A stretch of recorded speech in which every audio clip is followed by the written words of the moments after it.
ఖచ్చితంగా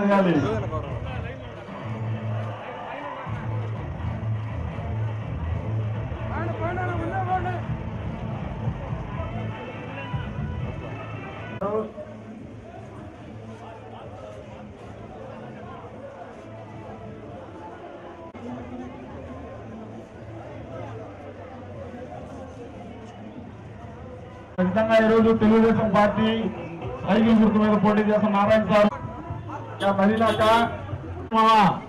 సందని మామ ఈసారి సైకిల్ గుర్తు మీద ఓటేసి దయాకరన్న విజయమ్మ నారాయణ సార్ గారు మీ ఇంటికి కూర్చున్నారు. మీ ఆశీర్వాదం కోసం ఈసారి ఖచ్చితంగా తెలుగుదేశం పార్టీకి ఓటేసి సైకిల్ గుర్తు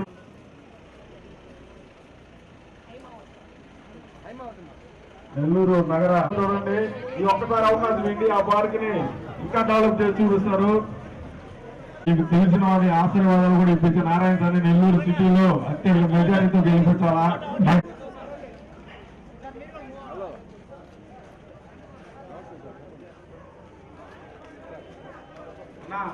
విజయకు లేదా ఖచ్చితంగా తర్వాత నారాయణ సారు తెలుగుదేశం పార్టీ పక్షాన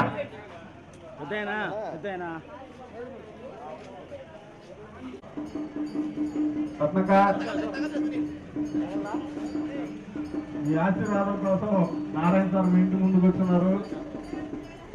మనోహర్ ఖచ్చితంగా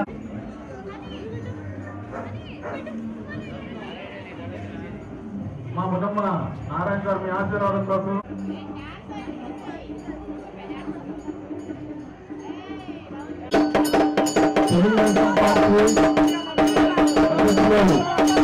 ఈ ఏరియాలో అయితే చాలా మందికి సొంత ఇళ్ళు లేవు.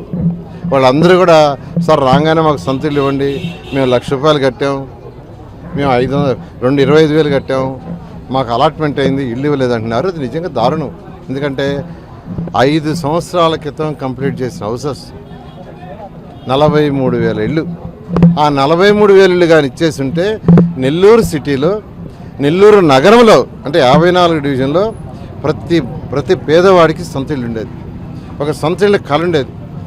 ఆ రోజు ముఖ్యమంత్రిగా నారా చంద్రబాబు నాకు ఒకటే చెప్పారు, ఆ పోర్ట్ఫోలియో నాకు ఇస్తూ, నారాయణ ప్రతి పేద మహిళ తన భర్తతో పిల్లలతో ఆనందంగా ఉండి ఇల్లు కట్టమని. అందుకే షీర్వాల్ టెక్నాలజీ కట్టా. వాటిని అన్యాయం చేశారు. ఇవన్నీ ఒక ఎత్తు. అన్నా క్యాంటీన్స్ ఏం తప్పు చేసేయండి. పేదలు నిరుపేదలకి ₹5 చక్కటి భోజనం పెడుతుంటే వాటన్నిటిని మూసేశారు. నిజంగా దారుణం.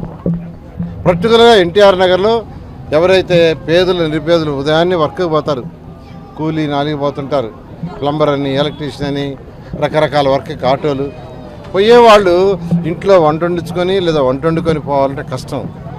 వాళ్ళ మహిళలు కూడా ఏదో ఒక వర్క్ పోతున్నారు, వాళ్ళకు కూడా ఇబ్బంది అని అన్నా క్యాంటీన్స్ ఎక్కడైతే అవసరం అక్కడ పెట్టమన్నారు. ఆ రోజు చంద్రబాబు నాయుడు గారు నెల్లూరులో 7 అన్నా క్యాంటీన్స్ పెట్టించారు. మరొక 7 కూడా పెట్టిస్తానని చెప్పాను. ఎక్కడ అవసరమైతే మార్కెట్లు లేదా ముఠా కూలీలు అందరూ ఎక్కడి నుంచి బయలుదేరుతుంటారో అటువంటి ప్లేసుల్లో పెట్టడానికి ఇంకొక 7 కూడా పెట్టిస్తాను, స్థలాలు చూడమని అధికారులు చెప్పారు. ఉన్నవే మూసేశారు. ఇట్లా నెక్లెస్ కావచ్చు, బారాషాహి దర్గా కావచ్చు, కోనేరు మూలాపేట కోనేరు ఘాటు కావచ్చు, రంగనాథ స్వామి ఘాటు కావచ్చు, మైపాడ్ గేట్ దగ్గర ఘాటు కావచ్చు, ఇవన్నీ కూడా నన్ను ఎవరు అడగల, నేనే చేశాను. అయితే 2014లో నేను ఎక్కడ కంటెస్ట్ చేయలా. ఇప్పుడు నెల్లూరు నుంచి నేను కంటెస్ట్ చేస్తున్నా, వేమిరెడ్డి ప్రభాకర్ రెడ్డి ఎంపీ కంటెస్ట్ చేస్తున్నారు. మా ఇద్దరిని గెలిపిస్తే ఆయన కేంద్రం నుంచి ఫండ్స్ తీసుకొస్తారు, నేను రాష్ట్రాల నుంచి ఫండ్స్ తీసుకొస్తా. నెల్లూరుని ఒక మంచి స్మార్ట్ సిటీ, భారతదేశంలో నెంబర్ 1 సిటీగా చేస్తామని మీ అందరినీ రిక్వెస్ట్ చేస్తాను. Thank you.